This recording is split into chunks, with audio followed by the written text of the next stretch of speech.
bigyan mo ng pangalan. O kahit meron kang nom de plume o yung pseudonym, eh, dapat registered. Para hindi naman yung Diyos ko Lord, parang wild, wild west ang ating social media. You know, malungkot kung Paolo, ang ganda-ganda sana ng purpose ng social media. Eh. Marami natutulungan, it links people. Nagiging venue pa ito para maiparating sa aming mga public servants ang pangangailangan ng taong bayan. Mga reklamo which are valid. Pero dapat, kung magrereklamo ka, yung fair naman. Backed by facts, may supporting evidence, at hindi naman irresponsible, no? So, ito po ang pakay namin, ah, magkaroon tayo ng mga patakaran. Dagdagan ko lang, ikli na lang. Parang sabi ko nga before nung may caucus ng mga members ng TRICOM na it's the same thing with the SIM Registration Act. Siguro kailangan meron na rin tayong social media registration para maiwasan natin yung mga ganito. Pero syempre pag-aaralan naman po 'yan. We are treading a very thin line. Kailangan po ng consultations lalo with stakeholders kung paano po natin i-handle 'to kasi it's it's it's it's getting bigger and bigger na parang nagiging ano na po siya, eh, nagiging tawag dito, nagiging sakit na po. Oo, nagiging sakit, nagiging salot na. So 'di ba, it's better to be real, it's better to be genuine, it's better to be you rather than the fake you. So ako lang 'to, yeah. Tama, 'di ba? And sorry, last na po. Hingan ko na lang din po yung reaction nyo dun sa may statement kasi si Kong J. Kong Hoon, one of the young guns din, na dapat daw hindi tahimik ang mga senatorial candidates tungkol sa issue ng Chinese espionage, lalo na't may mga nahuling Chinese spies na nitong nakaraan. Ano pong masasabi nyo rito? Do you agree with him po? Kakatakot, ano? Just the thought of it. Meron pa silang mga equipment na ginagamit. What's new? Alam naman natin matagal nangyayari. Ito pati nga sa social media eh. Alam mo, mayroon mga groups ng trolls na controlled by that country to target certain politicians. Ano, sila na magpapatakbo ng ating politika sa Pilipinas? I agree with him. I agree with Kong Jay na dapat we should address this problem. It's a matter of national security, really. And ano, habang buhay na lang tayong tatahimik, magpipikit-pikitan sa ginagawang paglapastangan ng ating territorial integrity, pati yung ating sovereignty. It's about time. Expose natin sila para mag-iingat na rin ang ating mga kababayan. Nananawagan ako sa ating mga kababayan. If you perceive something, please report sa kapulisan. You know, yung mga equipment na nakakabit na for espionage, you can feel it eh. Baka nga yung ating mga cellphone dyan, nakaano na. You never know, right? So, hindi dahil sa pagiging praning or paranoid. When it comes to national security, you know, it's better to be overly cautious rather than magkulang tayo sa pag-iingat.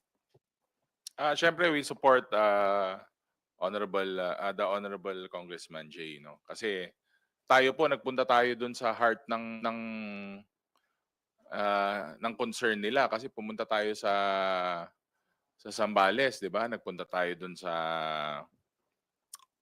anong town na 'yon, yung pinuntahan na sa Masinloc, oo, dun sa mismong town. Um, nandun yung concern talaga pero hindi natin maiiwasan. Parang ako, a few months ago may dumaan din sa distrito ko. Huminto pa nga siya sa sa isang town pero hindi naman ganun kalapit sa shore. Pero yun nga ang point ko, the local governments also must gumawa po ng polisiya or palakasin nila. Oh, kapitbahay nyo halos sila Jay. So yung local government kailangan pong tulong diyan kahit po mula barangay level lang na yung scout yung pag-ikot po ng Coast Guard para ano po sila sa ating mga Navy. Kailangan po may coordination na talaga yung local government with the local officials, pati po yung mga national officials para po kahit na alam po natin na wala naman pong may gusto ng kahit na anong confrontation, pero ang gusto natin, nagbabantay tayo, saka aware po yung mga tao sa ginagawa nila na pambubuli, ika nga. Thank you, Mela. Next up, Lines Capanti from GMA Online. Sir, uh, good afternoon and ma'am. Uh, Follow up lang po ako yung sa bridge sa Isabela. I'm sure you're aware how procurement process works for infrastructure projects. There are quarters blaming the current administration kasi bago pa lang.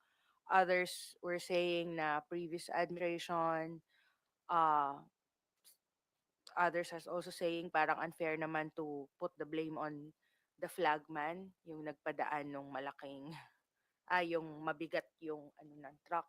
So, being aware of, how infrastructure projects are procured, anong sa tingin nyo, sir, naging problema? How can we improve it moving forward? Well, unang-una dapat mag-conduct na talaga ng investigation. Kailangan swift yung investigation diyan para makita talaga kung ano yung problema. Mahirap naman po mag-pass ng judge. Hindi ako engineer eh. Pero syempre makikita mo bakit halos kabago-bago lang nitong bridge na to nag-collapse. So I think the president has ordered the swift investigation po at makita po yung kung ano nangyari kung anong problema nagkaroon. Pero syempre, hindi po katanggap-tanggap na magkaroon tayo ng mga ganitong problema kasi tulay yan.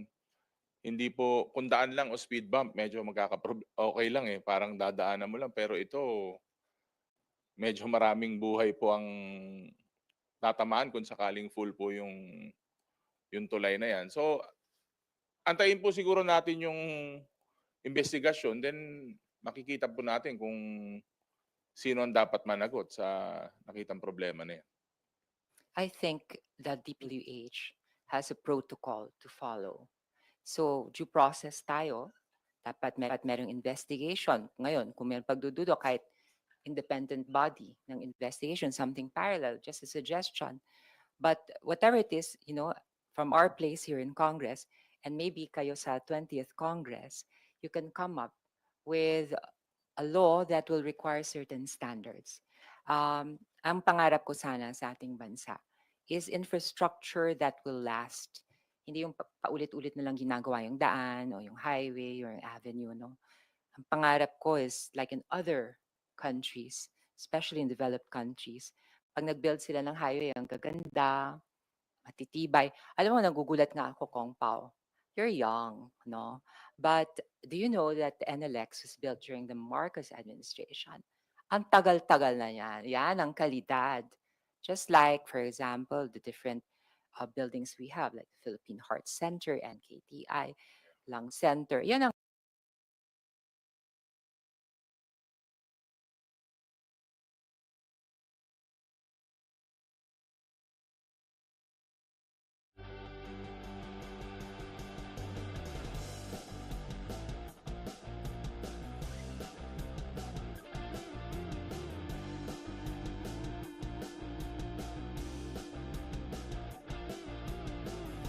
buildings we have, like Philippine Heart Center, NKTI, Lung Center. Yan ang maganda. Even To get that over the hump.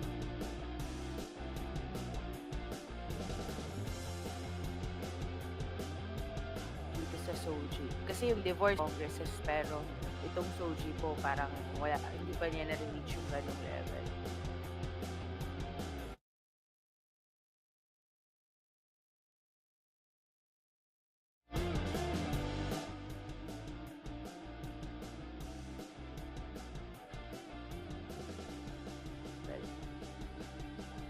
excuse me. Yung sa divorce kasi, I guess, pila ng marami, ito ay para lang sa isang marginalized group, minority, which is the LGBTQ plus community. Maaring ito ang dahilan kung bakit hindi siya nabibigyan ng kahalagahan, no? Karampatang kahalagahan. But the truth of the matter is that the SOGI Equality Bill will benefit all. Kung ikaw ay isang straight guy and you're applying for a job, and then you are discriminated against kahit na qualified ka dahil pinagkamalang kang gay or bakla, you can use a SOGI Equality Bill.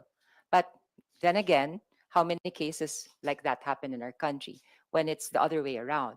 Normally, ang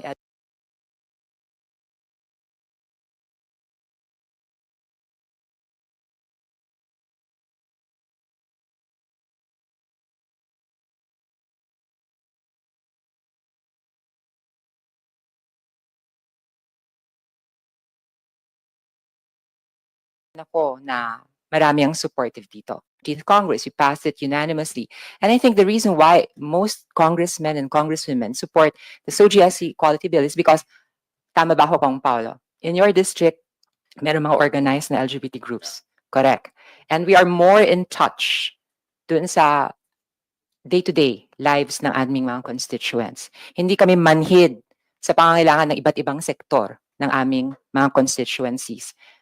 Farmers, women, LGBT, youth, I don't know, senior citizens, PWDs, and we try to legislate things that will benefit them or take them out from their marginalized situation. The problem, what's new, is that our friends, some friends in the Senate, simply do not want to hear of the SOGIEC Equality Bill. If you remember, if you recall, it was passed in the Committee on Women and Family Relations, led by Senator Risa Ontiveros, but it was hijacked. You know, instead of being discussed at the plenary, it was, what is the term again? It was sent back to the, remanded to the Committee on Rules. When for the longest time, the SOGIEC Equality Bill has always been heard in Committee on Women and Family Relations. For what reason? I don't know, strategic maneuverings perhaps? And they promised, no, we will discuss it soonest. Ang tagal na ng soonest na yan. Siguro dapat sinulat natin forthwith, no? Dapat, ay, sa bagay, ang forthwith definition is questionable dun sa kanila. Pero sa akin malinaw, ako nag-google ako pa ulit-ulit. Merriam-Webster, ano pa, Google, lahat na ng dictionary ko, sinulat ako immediately. Tapos isip ko, I'm a journalist. I'm not a constitutionalist. But I do understand this much, that when you write a constitution, you do not use, you know, vulgar. Vulgar, by vulgar, I mean common terms, day-to-day language like immediately or ASAP. We use literary terms like forthwith, but it's the same banana. Forthwith equals immediately.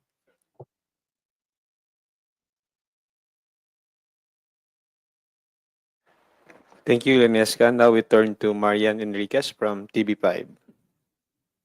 Speaking of impeachment po, baka Sir Kong Paul Ortega, I understand that you also attend some meetings po ng with the prosecutors and maybe the communications team last week. Meron din po ba kayong meeting this week? Any update po? Wala pa. Bali yung sa last week lang. Then yung press con lang today. Yun pa lang.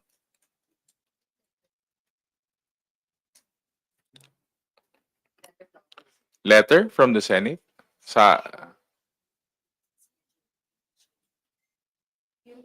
Yung timeline po na ni-release ni Ed. Hindi, teka lang. Ano yung tanong? Balik natin. Ako? May na-receive?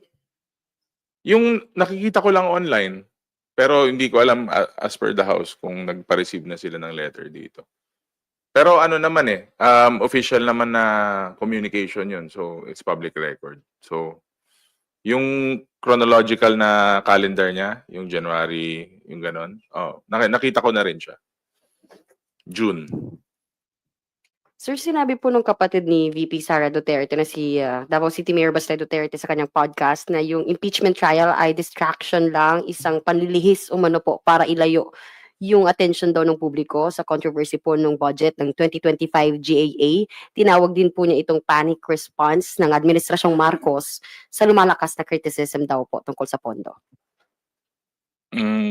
Likewise, distraction din yung ginagawa nila. Kasi nga, hindi pa rin nila nasasagot si Mary Grace Piatos. So, hanap-hanap distraction, hanap-hanap diversion para hindi pag-usapan. Adi, dumidiskarte pa rin sila. Kung Geraldine, if you want to comment on that? To my knowledge, yung issue ng impeachment came first before the issue of the GAA. And I think malino naman, nagsalita na ang ating mga, Committee on Appropriations and everything. There's a perfect explanation, no, to how the GAA was crafted, how it was signed into law.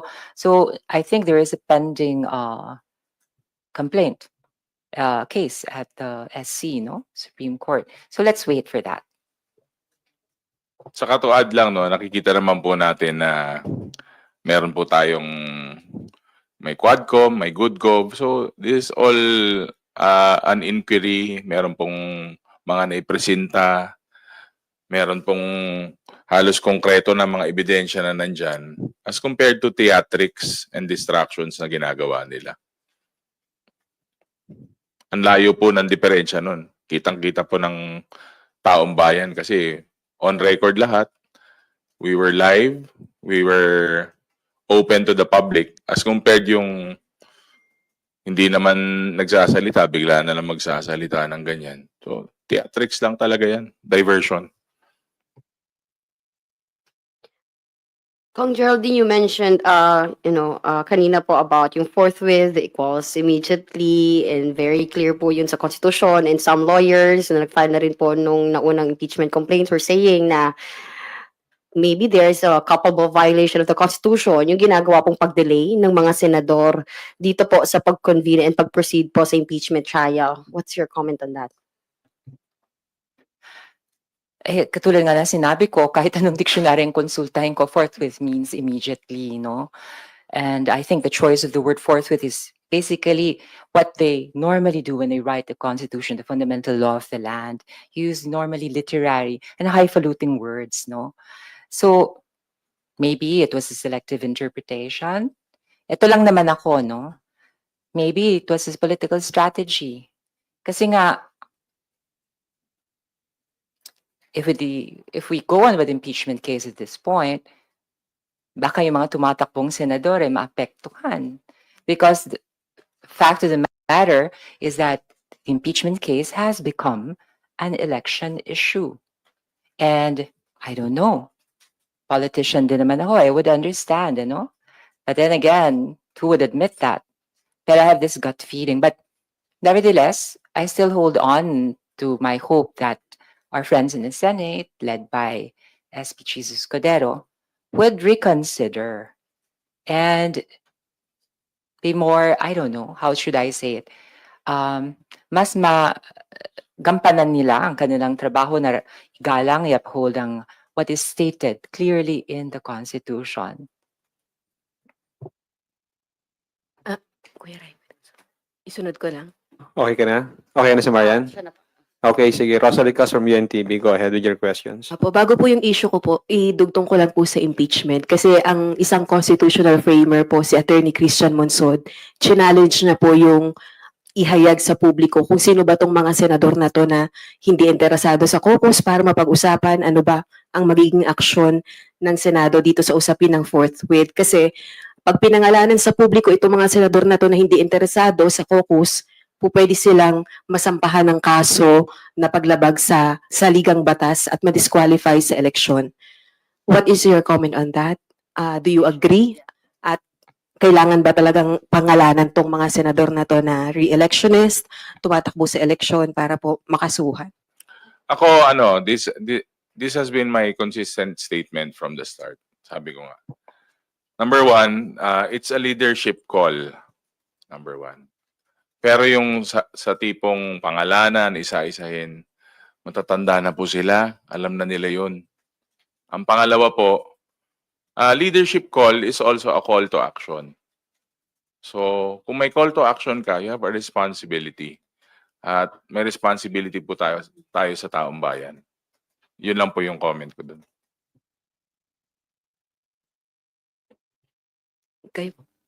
Okay, so hindi lang pala ako ang may nararamdaman na something in that line, no, that's related to politics and being strategic about it and not wanting this issue to become an electoral issue that could actually tip the balance against my political interests. But I also agree with Kong Paula that it is a leadership call. More than just the individual senators, I think it should be the Senate leadership who should set the line of direction, diba? Where they're headed. And as I said, I think the only acceptable direction is the direction of the Constitution, which is very clear about when and how this impeachment complaint should be processed. So kayo po, Congresswoman Roman, naniniwala na may paglabag si Senate President Cheese Escudero sa konstitusyon dahil yun nga po, sa usapin ng forthwith shall proceed after po ma-endorse yung articles of impeachment sa Senado. At this point, it would be difficult to say kung meron talagang intentional or I don't know, violation. Parang harsh naman kaagad to come at that judgment, ano?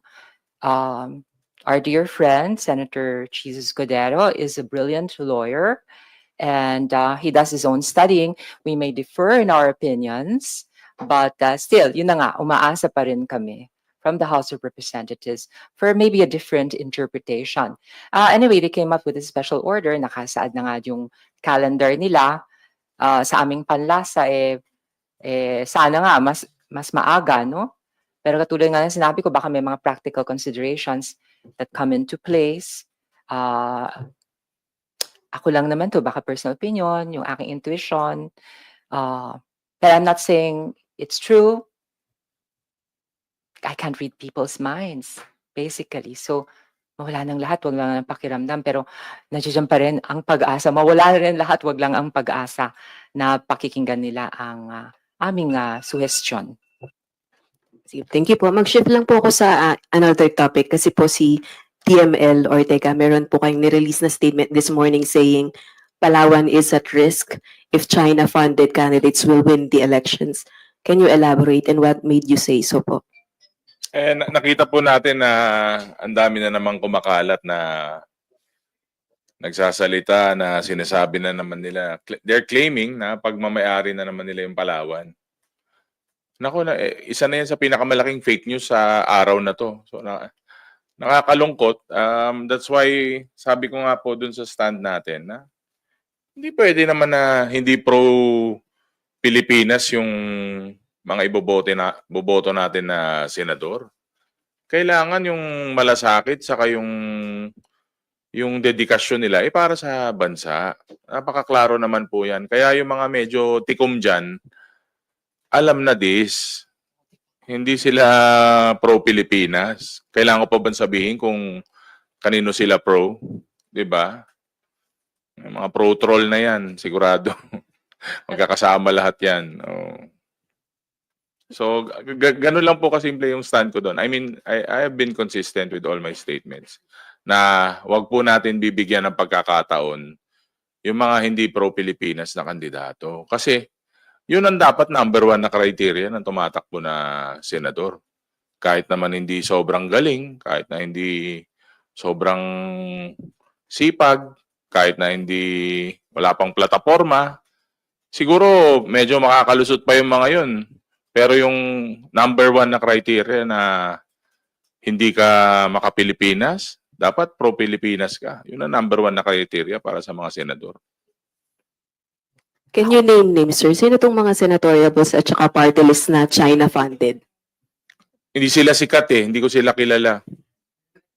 Oo. Yung mga medyo pro-China na maingay, hindi naman ganun. Yung mga number 40, number 50, hindi ko na pinapansin.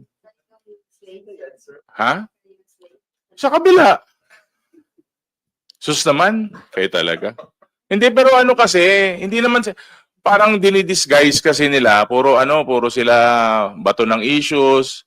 Sabi ko nga, di ba, plataforma bago paninira. Yung mga malalakas maninira sa administrasyon, nako, yun na yung mga, yung mga nasa baba, yung mga hindi masyado sikat, yun na yung mga pinopondohan nila. Pero ang problema, baka yung binibigay na suporta o tulong, hindi na rin nila ginagamit sa kampanya. O, di ba? Kaya matalino naman ang taong bayan, nakikita ng tao yan. Nakikita nila yung mga pro-Pilipinas na kandidato. Saka mukhang hindi naman sila mananalo, kaya okay lang. Kaya mo na. Yun nga lang, nakakasira lang ng good vibes. Ang gusto kong sabihin, isang basic requirement na establish sa ating election laws and of course the Constitution. Ang first requirement ay dapat Filipino citizen. Hindi pwedeng dual citizen. Kailangan Filipino citizen. Pero ang pagiging Pilipino ay dinadala sa puso. And really, how can you even imagine a senator na ang loyalty niya wala sa ating bansa? So, X na sila. Cancelled na. But may I add, kung ako lang naman to, papapiliin ng senador. Ang gusto ko, yung senador na ang welfare ng taong bayan ang tunay na nasa kanyang puso. Ayoko ng vested interest. Gusto ko yung tutulong sa mga marginalized groups. Kasi you know what, Kong Paolo, we only have 24 senators. So much power in the hands of too few people. At kung mag-uupo ka rin lang naman ng tao, will not serve the interests of the Filipino people. Eh, sumuko na lang tayong lahat. Parang give up na ako. Pero, gusto ko yung senador na tutulong sa mga farmers. Tapos sawang-sawa na ako pakinggan na, oh, the farmers put food on the table of every Filipino family, but they don't walk the talk. Gusto ko ng senador na alam ang trabaho ng isang legislator. Yung gumagawa ng batas, makakatulong sa taong bayan. Gusto ko ng senador na marunong makipagdebate and express his ideas. Just saying, ako lang to ha. Ito lang naman ang aking personal criteria. And sana nga, pananawagan ko sa taong bayan, maging mapanuri kasi so much power nga in hands of only 24 people. At saka umari gusto ko representation din eh. Siyempre, Women's Month, gusto ko may mga kababaihan din sa Senado. So, yun lang. I won't name names, pero yun ang aking wish list. Apo. Ito po, ihahabol ko lang po. Kasi over the weekend po ay meron pong binanggit si retired Supreme Court Justice Antonio Carpio urging the Philippine lawmakers to give up their discretionary funds for 25 years to divert the fund for the AFP modernization program and to defend the West Philippine Sea. What is your reaction po?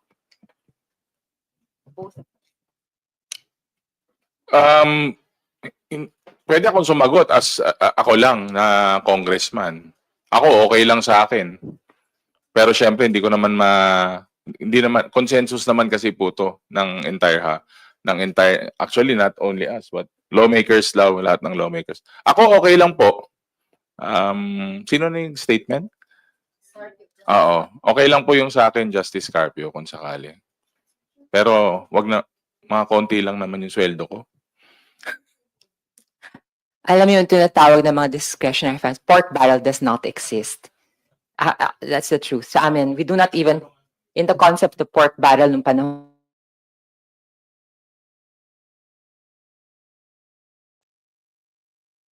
mga nakaraang administrasyon, walang ganun sa amin. We do not handle cash or what, everything comes in the form of services to our constituents through the different government agencies. So, baka mali yung presumption niya na ang laki-laki-laki ng discretionary funds na yung mga congressmen. It's needs-based. Even sa mga, the DPWH even follows criteria, no? Size of your district, absorptive capacity, etc., etc. So it's rather objective, no? Even sa GAA. Now, when it comes to social services, it's coursed through the different agencies. It doesn't land as if we had our budgets, tayong mga congressman. We have our salary, and maybe a Christmas bonus. I don't know. But discretionary funds, you know, magagaling ang ating members din ng Appropriations Committee. If we want to beef up our defense, kaya nating gawin yan, hanapan ng paraan. Maybe the agencies that don't need confidential funds, pwede natin silang tanggalan ng confidential funds. Diba? Dapat security-related talaga. Ha? Ang ating confidential funds. So maybe that's another option. So I don't know how to respond to former Justice Antonio Carpio. Maybe the presumption is not really very accurate. Yeah. Pero kung sweldo nga lang, baka hindi pa kumasya. Kung ibibigay namin sweldo namin sa lahat for the defense, di. Pero wala na kaming kikitain, wala na kaming sweldo. Pero parang hindi pa rin kasya. Kung 300 times, hindi, may bawas eh. 200. Hindi pa rin kakasya. So, pero wala naman pong question sa West Philippine Sea. Nakita nyo naman, number 1 priority ng House of Representatives yun. Pero yung sweldo ko, siguro magtitira na lang ako ng pang-grocery pag binigay ko. Para hindi naman kami kawawa sa bahay. Si Kong Ortega po kanina, binanggit niyo po na okay lang sa akin yun. Yung, kung kayo ang tatanungin personally, yung sweldo. Pero yung discretionary funds, okay lang din. Ano yung discretionary funds Hindi, na? wala naman kami discretionary Ah. funds eh. Okay. Kaya nga sabi ko, okay lang yun. Pero yung sweldo, sabi ko. Umalis ka kasi, tumawag ka sa labas. Hindi mo narinig yung sagot. Hindi mo.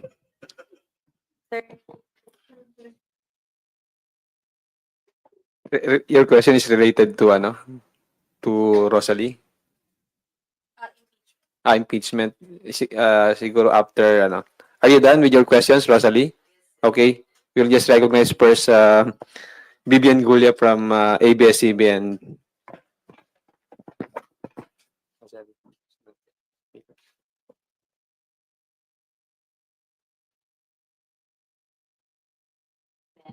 Do you think yung delay sa trial favors the Vice President?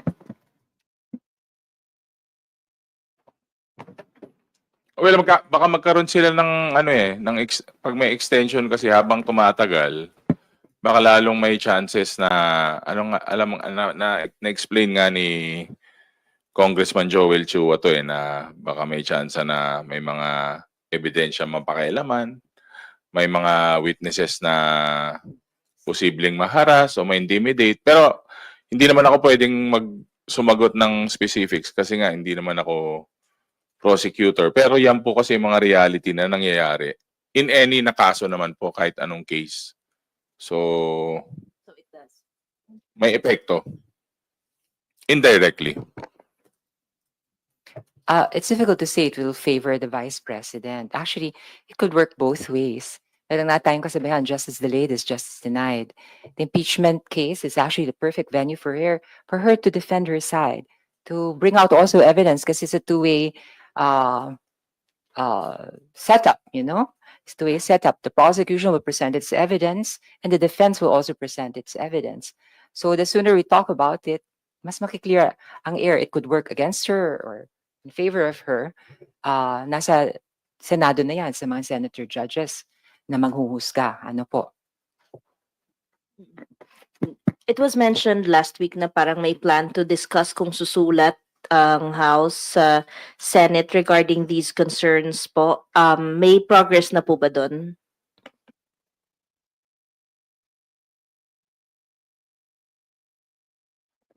Sorry, paulit. It was mentioned last Friday, sir, 'di ba, na merong plan to discuss it, yung mga ganitong kung itong mga ganitong concerns ay i-raise before the Senate. May progress na po ba doon kung susulat po? Hindi siguro yung mga prosecutors ang pwede natin na tanungin para hindi ako updated sa yung mga ibang details eh. Medyo hindi po tayo kasama. So baka mas okay na may mga makasagot na mas ano. Okay, sir. Sir, yung na-mention nyo na lang kanina na parang social media registration, can you give details po sa idea ninyo? How do you plan this will work po against the Wala pang details 'yon, pero parang nakita naman po natin sa SIM Registration Act na yung ganun na possibility. So again, papasok na po siguro sa 20th Congress yun. Depende rin po sa recommendation saka output nung TRICOM hearings kasi malaking bagay po yung mga nakukuha natin na impormasyon saka syempre may mga lugar na rin po at local governments that are addressing such cases sa mga lugar nila. Wala, parang nailabas lang naman yun, parang isang idea lang. So Ako meron. Ayun, meron na si Kong Je. Siguro baka pwede kaming mag-consolidate ng mga bills namin when Actually, we parang reach that pamana point. ko na rin to sa 20th Congress. ah, Start the ball rolling at this point. And I don't know, we do not have material time to pass this. But at least yung suggestion ko na Digital Council of the Philippines would also include a registry of content creators. Importante to, katulad ng banggit namin kanina, put a name to your different social media accounts. Behind these different social media accounts, there should be a name a person who can be held responsible and accountable and who practices responsible content creation. Now, rest assured that I have done my homework and I have looked into the constitutionality of this measure, the creation of the Digital Council of the Philippines, and I really want it to be the least restrictive measure. Kasi meron tayong scrutiny test na fina-follow. When it comes to fundamental constitutional rights, we always have to look for the least restrictive measure. Because as journalists, we know that, syempre, sagrado itong ating freedom of expression. So ako, itong aking sigurong ambag na rin, and it reflects the ideas of my colleagues sa TRICOM. Pero sabi ko nga sa inyo, ipo-perfect natin to. This much I can promise before the 19th Congress ends. At least merong na-file na isang Digital Council of the Philippines bill. To add lang, no, kasi nagkakaroon na po rin ng concern for national security. So, siguro, kung may nakaredy na rin si Kong Je, tapos pwede naming mapag-usapan. When we have our final few weeks before the 20th Congress, siguro may urgency. Sabi nga nila, parang may urgency na rin po na kailangan tutukan yung mga yun. Kasi nga, meron pong, during the hearings, may mga nasabi po na baka hindi na po dito lang sa atin tong problema. Baka meron na po nanggagaling na binabato na nanggagaling sa labas. To clarify lang po, ma'am and sir. So kapag hindi nag-register, hindi pwedeng mag-SOCMED? Ganun po ba yun? How does this work po? Parang SIM registration nga yan eh. Ganun talaga eh. You have nothing to hide. You have no hidden agenda. You have no intent to maliciously deceive the people or to, serve the interests of certain parties unscrupulously. Wala ka dapat katakot. Pangatawanan mo. Proud dapat ikaw habang nire-register yung pangalan mo because you're behind certain social media accounts that only produce content that is verifiable, that are based on the truth, on evidence, on facts. So kung wala kang katatakot, bakit ka matatakot na magpa-register doon? Yes, that would be the idea. Just in the same way that we journalists, we have the Kapisanan ng mga Broadcasters Philippines, yung code of ethics na fina-follow, and we would like to believe that nagtatrabaho tayo among professionals. So maybe it's time na raise natin ang level din ng content creation. Diba? Maaari nga dito sa batas na to, maaari nating require din ng physical presence ng mga different social media platforms. Kasi ang hirap-hirap nilang habulin. Kahit na sumisigaw na yung content na fake siya, deadma pa rin yung itong mga social media platforms. Tapos they don't even have a physical office here in our country. Ang hirap nun. Tapos nga, also there's this issue, ang laki-laking perang kinikita nila, no? Baka naman, I don't know, pasok Kong Joey Salceda doon sa ways and means. I don't know, it's just a possibility. But first and foremost, the main consideration of such a measure would be to regulate the sector and let it be as much as possible self-regulation. Thank you. Thank you, Bibian. Kat Porbes from Radyo Pilipinas. Okay, Sandro Ochoa from Billionario TV. Ayan. Pero kung Geraldine, hindi po ba magi-infringe on censorship if we will control yung social media registration? Also, dun sa SIM registration, we are also talking about the right to privacy, and yet we approved it. And nobody has questioned the constitutionality of this law. Similarly, yung registration ng ating content creators could be likened. Marihahambing natin to sa registration din ng ating mga journalists, di ba? Kayo mga periodista, mga media practitioners. Eh, yun nga ang problema. Kung makaasta itong mga ibang content creators, kala mo na sila na yung mga full-fledged journalists. When in fact, naging purveyor sila ng fake news. So dapat magkaroon talaga ng rehistro, registry. And I don't think it will infringe on the right to freedom of expression, especially if the sector itself comes up with its own code of conduct and ethics and its own regulations on how to police its ranks and discipline its members. This is already practiced in the world of journalism.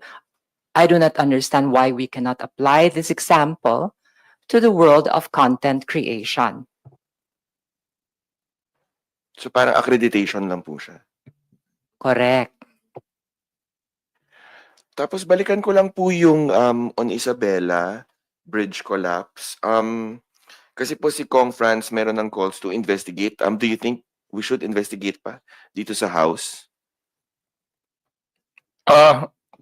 Unahin na yung yung local nila, lalo yung region saka yung district engineer nila kasi para meron na agad action. Well, she can call for an investigation, pwede naman po. Pero kung ako lang, i-address na agad locally para kasi kailangan solusyonan agad yun as much as possible. Yes, I agree with Kong Paulo, and that's the only way. As I said, the DPWH has its own protocols in the case of these this kind of incidents, you know. Yun na nga lang, sana nga, yeah, I'm confident that it will be an independent investigation. Balikan ko rin yung sa same registration. Sa social media registration. Ginagawa nga po natin yan pag during the elections, ginagawa nga po ng mga tumatakbo po. So, I think wala naman po masyadong issues doon kasi we were openly doing that for how many years na? How many elections na? Pero yun nga, pag-uusapan naman po lahat yan. Hindi naman po tayo careless sa pagbabalangkas ng batas na yun. Like what we did with the SIM Registration Act. Thank you, Sandro. Kat Forbes from Radyo Pilipinas. Sorry po. Ayan. Hingan ko lang po kayo na reaksyon kasi po during po the press briefing kanina, si Yusek Claire Castro, kanya pong sinabi na sila po ay sumusuporta doon po sa pagkakaroon ng regulatory body para sa social media at kanya rin pong sinabi, binanggit po na napapanahon nga daw po yung ginagawang investigation ng TRICOM dahil po sa dumarami nga po yung mga troll army na nagpapakalat po ng mga maling balita at paninira. So given po na ito po ay galing na po sa Malacanang, paano po kaya natin mapapabilis pa po yung pagkakaroon nga po ng legislation sa TRICOM? Well, ngayon, ang ginagawa namin sa TRICOM, naglilikom kami ng mga ideas, ano? And we want to listen to as many voices as possible from the stakeholders themselves. This is the only way we can come up with a legislative measure that will respect, number one, our constitutional right to freedom of expression, and number two, promote self-regulation and come up with rules, no? Regulations and code of ethics and standards by which to hold accountable those who will not respect this code of conduct. I like her, really. Diba? Hindi naman sa biased ako dahil babae siya. I like her because she comes from the sector herself and she knows what she's talking about. Bukod pa sa fact na very franca siya, madaling mag-connect siya. She was actually a resource person in the TRICOM. Nagulat nga ako, wow. But not in that sense na nagulat. In fact, she was the logical choice to be the presidential spokesperson. Kudos to her. And we take into account and bear in mind her suggestion. And we all agree that has to be a regulatory body. And sana nga, itong regulatory body will come from the stakeholder, will be formed amongst the stakeholders themselves. Pwede ba kami mag-collab? Yun ang, sorry, yun ang unang tanong ko. Pero again, yung execution po kasi nasa executive, kaya sila actually yung pinaka-main na tinatamaan ng mga fake news, ng mga fake na issues, dinidistort yung mga sagot nila, yung narrative nila, dinidistort. So talagang sinisira talaga tong bansa natin ng fake news na yan na ginagamit ang social media. So I guess she's coming from a place na gusto niya dapat credible and official po lahat ng information. So maganda po nga sabi ko nga kailan po kaya kami magko-collab para ma-meet namin din po siya. Kasi parang we speak the same language, ika nga. Hello po. Thank you, Pat. Ines Capanti from GMA Online. Paba lang, sir. Yung sa impeachment, kasi the Senate President released a timeline. Meron siyang timeline na magsa-start ng June, yung last 2 weeks, carry over sa 20th. How feasible is that timeline sa point of view po ninyo? Di ba every Congress, nagpapalit naman ng leadership. Mag-elect ka ulit ng Senate President, ganun din dito sa House, mag-elect ka ulit ng Speaker. Given that may leadership change, pag tumawid na sa kabilang Congress, feasible ba yon? Kaya dapat ngayon na umpisahan? Yun nga, babalik ulit ako, yung leadership call na statement. Ang problema kasi, kahit na madaming opinion na lumalabas, call po nila talaga eh. Paano mo po i-challenge kung tingin nila feasible yung timeline na yun? Ano po sasabihin mo sa kanila? So, again, babalik po rin ako dun sa statement ko na it's a leadership call. Diskarte po talaga nila yun. Whether it's feasible o may mga dissenting opinions, other legal opinions about it, it's up to them. It's up to them. The timeline can be anything. Like, pwedeng mabilis, pwedeng maikli. Pero yun nga, hanggat pag hindi po na-pull ang trigger, it's all up in the air hanggang ngayon. I've listened to members of the prosecution, and they're quite confident that this is not an ordinary piece of legislation. It's not like a legislative measure na merong expiration date. Gumawa pa nga ng paghahambing na ito ay kaso. Di ba kahit magpalit ng huwes, ang kaso ay patuloy pa rin. But then again, hindi natin malalaman, masasabi kung ang leadership call nga ng Senado ay magiging feasible, only time can tell. But confident naman yata ang prosecution team sa House na about the nature of this type of processes, no? So, I guess, kung confident sila, meron silang matibay na basehan din.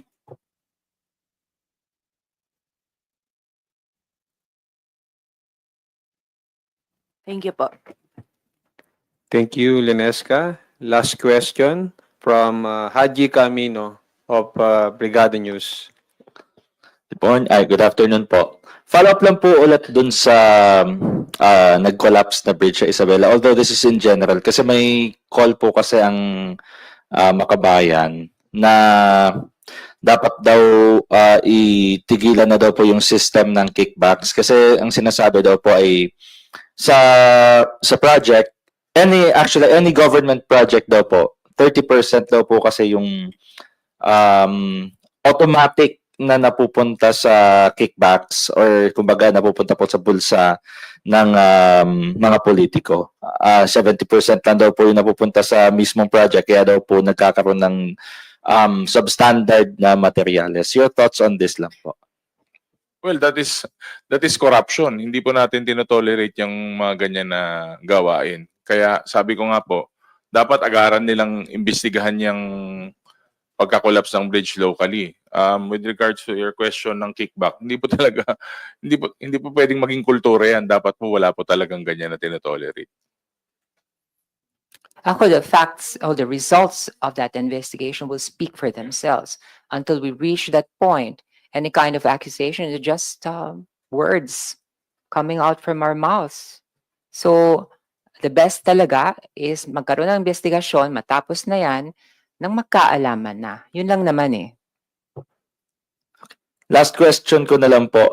Balikan ko lang po dito sa mga mga hindi pro-Filipino na mga candidates po. Do you think nakaka-apekto din po dito sa issue ng espionage and yung pangaangkin po dun sa Palawan?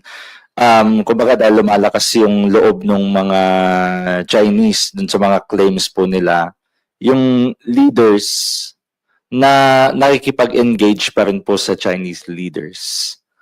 Leaders po natin na nakikipag-engage po sa Chinese leaders. Kumbaga parang nakakadagdag doon sa impact kaya lumalakas po yung loob nila na mag-claim ng mga islands or ng mga territories po natin. You know what? Bago tayo ako sa pagiging anti-China, we are not anti-China. We are against the activities that infringe on our sovereignty and that endanger our territorial integrity. Of course, necessarily, we have to engage with them. Sa trade relations, diplomatic relations. There are also many Filipinos in China. But ibang usapin na itong pagdating sa ating teritoryo, sa ating sovereignty, sa ating national security. Kung meron silang ambisyon na ariin ang Pilipinas, kalimutan na ninyo ito. Forget about it. Even this absurd app that presents Palawan as part of their territory, the Lulu is the Sululu. I mean, the product of a crazy imagination. Kalimutan na nila yan. Ngayon, kaya nga, importante na maging mapanuri ang lahat ng mga botanteng Pilipino. Mawala ng lahat. Wag lang ang pakiramdam. Suriin natin ang ating mga kandidato, especially yung mga nasa Senado. Let's feel. Let's try to read between the lines. Kanino ba talaga ang kanilang loyalty? Sa ating bansa ba? Sa welfare pa ng Filipino people versus vested interests? Sa mga marginalized groups ba? Kasi in my understanding, we should be giving more laws to those who have less in life. And I want that spirit to be reflected sa kongresong papasok. And I mean Kongreso and the Senado na papasok sa 20th Congress. That's the only way our country can progress and that we can consolidate our democracy. And I'm happy at least kay President Bongbong Marcos. At least nakikita ko, and this is recognized by the international community. There is a respect for the rule of law.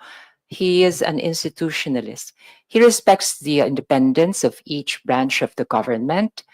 Kaya nga hindi siya nakikialam kahit dito sa impeachment case. He respects the processes that we have to carry out, our constitutional mandates, and sana laging ganito sa ating bansa.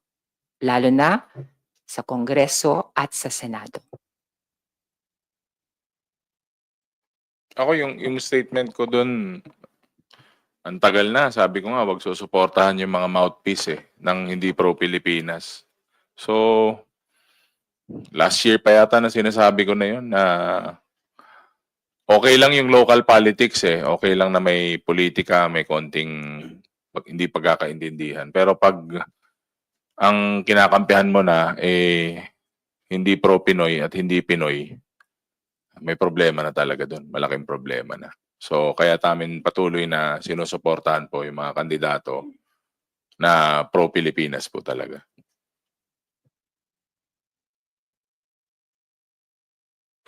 Thank you, Haji. As we wrap up, we'd like to hear some final remarks from our honorable guests. So, Happy Women's Month sa ating lahat.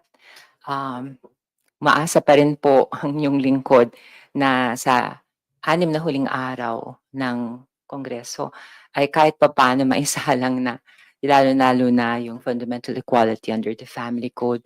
Itong matagal ng kahilingan ng maraming kababaihan. We have to correct this situation of injustice na laging may lase ang mga husband. Also, the other bills that we have from the Committee on Women and Gender Equality.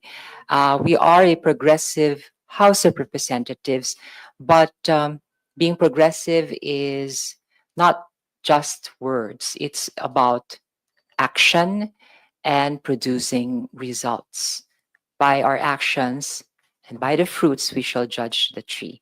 Happy Women's Month, everyone, and thank you for your presence today.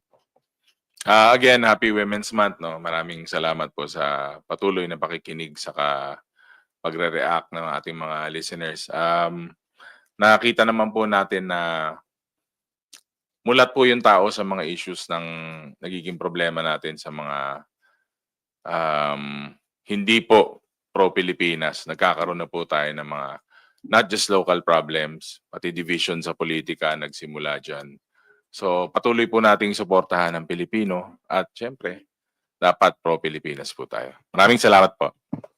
Thank you. House Committee on Women and Gender Equality Chairperson and Bataan 1st District Representative Geraldine B. Roman and House Deputy Majority Leader and La Union 1st District Representative Paolo P. Ortega de Pip for joining us today. To everyone, maraming salamat po uli sa inyo. Magandang tanghali at Happy Women's Day, Women's Month.